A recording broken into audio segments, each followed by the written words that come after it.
حضرت ابراہیم علیہ السلام کے 4 بیٹے تھے۔ حضرت اسماعیل علیہ السلام بی بی ہاجرہ علیہ السلام کے وطن سے تھے اور حضرت اسحاق مدین اور مرائن بی بی سائرہ علیہ السلام کے وطن سے تھے۔ جب حضرت اسماعیل علیہ السلام پیدا ہوئے تو اس وقت حضرت ابراہیم علیہ السلام کی عمر بہت زیادہ تھی۔ حضرت ابراہیم علیہ السلام نے اللہ تعالیٰ سے دعا مانگی، اے اللہ کاش اسماعیل تیرے حضور زندہ رہے۔ اللہ تعالیٰ نے حضرت ابراہیم علیہ السلام کی دعا کے جواب میں فرمایا، اے ابراہیم میں نے اسماعیل کے حق میں تیری دعا سن لی ہے، میں اسے برکت دوں گا اور اسے آبرومند رکھوں گا اور اس کو بہت بڑھاؤں گا اور میں اسے بڑی قوم بنا دوں گا۔ حضرت ابراہیم علیہ السلام ایک دن اپنے وطن چھوڑ کر اپنی بیوی ہاجرہ اور اپنے بیٹے اسماعیل علیہ السلام کو ساتھ لے کر مکہ کی جانب چل دیے۔ ان دنوں مکہ میں کوئی درخت نہ تھا، سبزہ، نہر اور کنواں بھی نہ تھا۔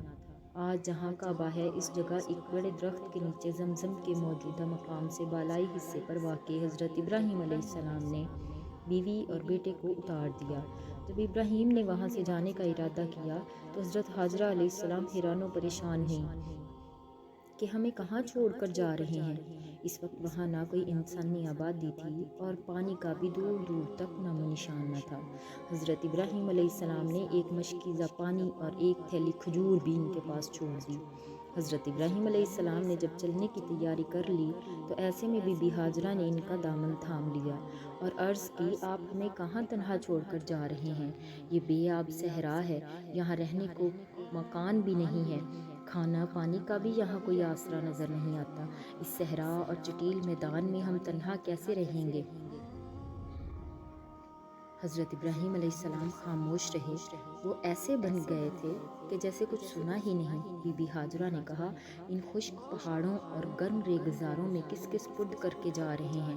اچھا یہ بتا دیں کہ ہمیں یہاں چھوڑنے کا حکم کیا اللہ نے دیا ہے؟ حضرت ابراہیم علیہ السلام نے کہا، ہاں یہ حکم الہی ہے، اس سے زیادہ میں تمہیں کچھ نہیں بتا سکتا۔ بی بی ہاجرہ نے یہ سن کر کہا، ٹھیک ہے، اگر یہ حکم الہی ہے تو مجھے اعتراض نہیں اور مجھے کوئی غم و افسوس نہیں ہے۔ اللہ ہمارا مددگار ہے، وہ ہمیں یوں نہ چھوڑے گا، وہ ضرور ہماری مدد فرمائے گا۔ حضرت ابراہیم علیہ السلام نے اپنا مشن پورا کیا اور حکم الہی پر وہ اپنے وطن فلسطین واپس چلے گئے۔ حضرت ابراہیم ریگستان کے چٹیل میدان میں کوئی جاندار نہ تھا، وہ دونوں ماں بیٹے وہاں اکیلے تھے۔ ماں کا دل جب بھر آتا وہ غمزدہ ہوتی، ایسے میں جب ان کے اپنے بیٹے کے معصوم چہرے پر نظر پڑتی تھی وہ بے اختیار مسکرا دیتی، کرب و ملال جاتا رہتا۔ کھجور اور پانی کے ان کے پاس ذخیرہ تھا، وہ کب تک چلتا؟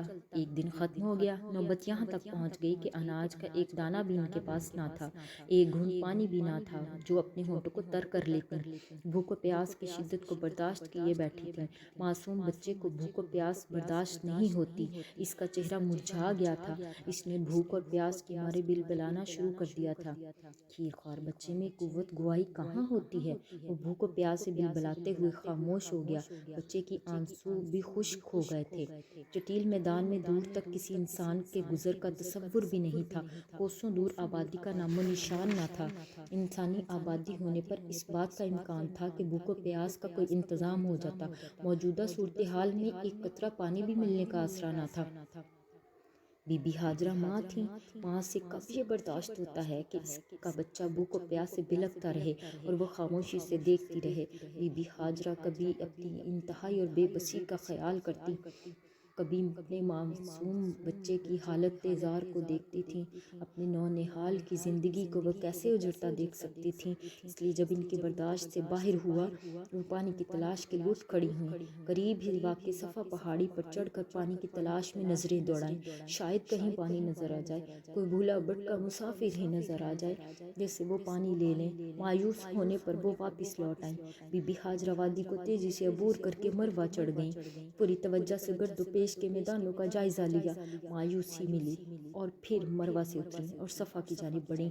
نشیبی حصے کو تیزی سے طے کر کے صفا پر چڑھ گئی۔ یہ عمل بی بی نے 7 بار دہرایا۔ پانی کی تلاش کے دوران وہ اپنے معصوم بچے کو نہ بھولی اور اپنے بچے کو دیکھ لیتی تھیں۔ بچے کی بگڑتی حالت دیکھ کر بی بی ہاجرہ کے دل میں کرب و ملال کی شدت میں اضافہ ہو گیا۔